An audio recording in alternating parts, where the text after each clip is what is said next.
Sunday night. You open every account simultaneously. The kind of full financial accounting you've been rescheduling like a dentist appointment for 8 months, because you already roughly know what it says, and roughly knowing is tolerable. Actually knowing might not be. 401k, $67,000. You've been contributing for years and the market cooperated. Fine, good even. Brokerage, $31,000. High yield savings, $8,400. Car leases, 0 equity. Leased, you own nothing. Total liquid and investable net worth, approximately $106,000. You are 36 years old. You have been earning over $200,000 for 4 years. You have been a 6-figure earner for 8 years. $106,000. According to the Federal Reserve Survey of Consumer Finances, 2022 data, the most current comprehensive study available, the median net worth of Americans aged 35 to 44 with incomes over $200,000 is approximately $320,000. You are below the median.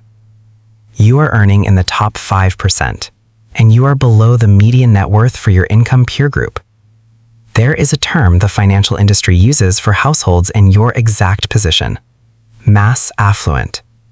It describes people earning between $100,000 and $1 million a year who have little to no investable assets beyond their retirement accounts.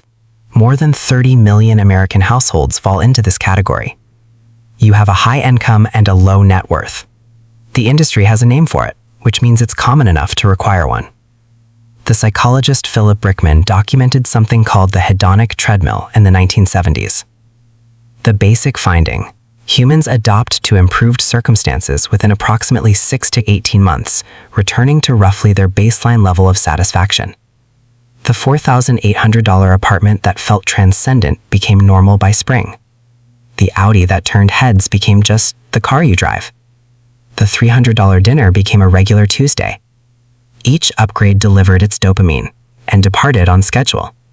And rather than adjust downward when the feeling faded, you upgraded again, chasing the feeling back to where it was, always. This is not weakness. This is neurology. This is the exact mechanism that makes it nearly impossible to feel wealthy at any income level when you keep spending at the ceiling of what you make. Here is the number that will not let you sleep tonight.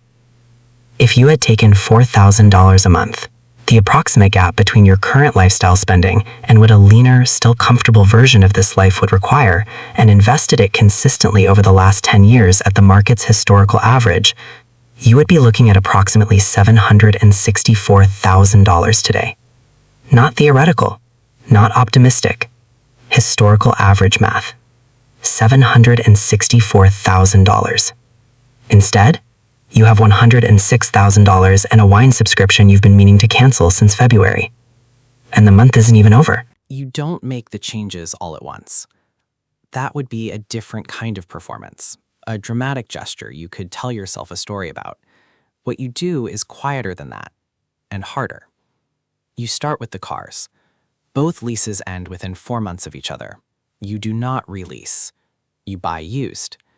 A 2-year-old Honda CR-V. Certified pre-owned, $24,000, financed. Your partner does the same, a 2021 RAV4, $21,000. Combined monthly payments, $480 and $420. You have freed up $700 a month without selling anything, without drama, by simply not upgrading. The apartment lease ends in 8 months. You don't renew at the same rate. You move to a building that costs $1,200 less per month. Nice building, slightly smaller, slightly farther from the restaurants you'd been going to 4 times a week. You tell people you needed a proper home office. That is partially true.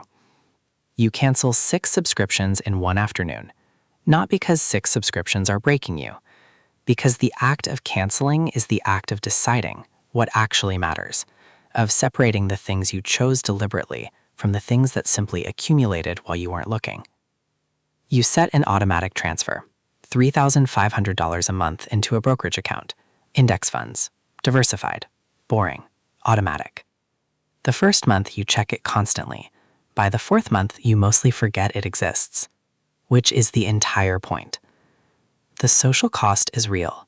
That is the thing almost no financial content accounts for, honestly. The first time you suggest somewhere cheaper for dinner, you watch a slight recalibration happen in the room. The moment a colleague asks about the new car and you say it's used, and the conversation moves on faster than it used to. The identity you assembled was expensive, and the step back from it costs something that does not show up in a spreadsheet. You sit with that cost. You do not perform your way through it. You just sit with it. And slowly, gradually, in the way that real change works, which is not cinematic and not fast and not particularly enjoyable, the life underneath the performance starts to get stronger. The balance sheet is still not where it should be, but for the first time in years, it is moving, quietly, without an audience, in exactly the direction it should have been going all along. But that's not the truth yet. The truth comes next. You are 40. You went to Daniel's wedding last spring. He bought a house 2 years ago. 4 bedrooms, good school district, 20% down, no PMI. He did it on $87,000 a year. He did it because for a decade, while you were building a life that looked like wealth, he was building wealth that didn't have to look like anything. At the reception, you had a real conversation for the first time. You told him what the last 4 years looked like. The reckoning, the reset, the slow, unsexy work of rebuilding the gap between income and spending. He nodded, in a way that wasn't condescending. He said, "It's weird. Nobody talks about this stuff." You said, "Yeah." That was the whole conversation. It was enough. Here is what you understand now, that you couldn't have understood at 34 when the offer letter came. Not because you were naive, but because you hadn't yet felt the math in your body. Income and wealth are not the same variable. They are not even the same category. Income is what you earn. Wealth is what you keep, multiply, and eventually convert into something that has no employer attached to it. You earned $250,000 and built $106,000 in net worth in your first 4 years at that income. Daniel earned $87,000 and built $300,000. Thomas Stanley documented this exact inversion decades ago in The Millionaire Next Door. Most high net worth Americans are not high income earners. They are disproportionately people who lived significantly below their means over long periods of time, quietly and without applause. The correlation between income and net worth when you control for savings rate nearly disappears. And let's address the tax panic directly. The top marginal federal rate in 2024 is 37%. Your effective rate, what you actually paid divided by what you actually earned, is closer to 22 to 24%. The difference matters. The feeling many $250,000 earners have of being taxed into helplessness is in part a story constructed by marginal rate psychology. You are keeping 76 cents of every dollar after federal taxes alone.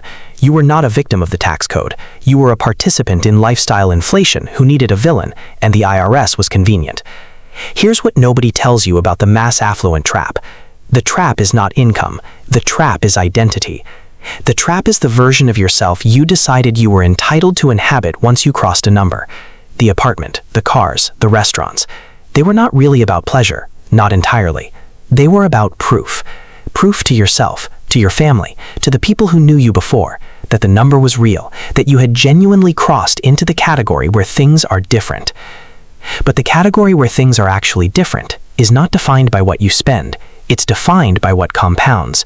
It's defined by optionality, the word finance people use when they mean freedom.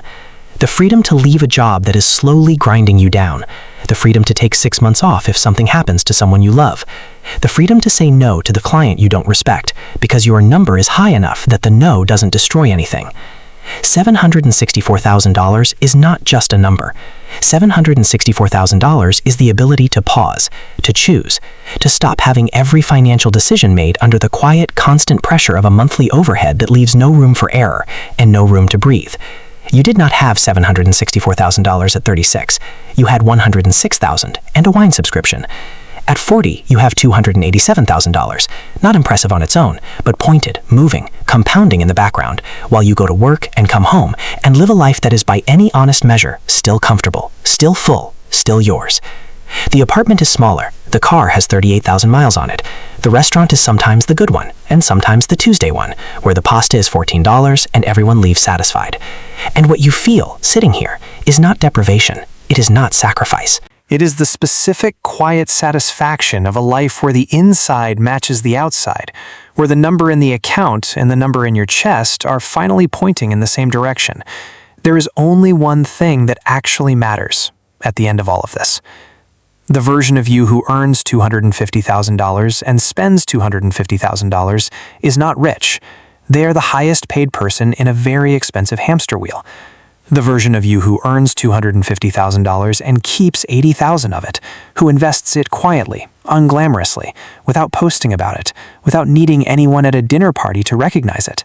That person is building something real, something that does not require a salary to sustain it, something that grows at night while you sleep, in markets you will never fully understand, toward a number that will eventually buy you the one thing a $250,000 paycheck alone never could: time. Choice. The ability to live your actual life, instead of the performance of it. You think about the Thursday night when the email came, 11:47, the apartment with the broken light, your phone buzzing on the couch cushion, the number on the screen, you sitting forward. You were right about one thing. You had made it. You just had the wrong definition of what making it meant. You know the definition now. It took 4 years of beautiful, expensive, well-dressed confusion, but you found it. And now you know where to look. If this landed somewhere real, subscribe. There are more of these coming.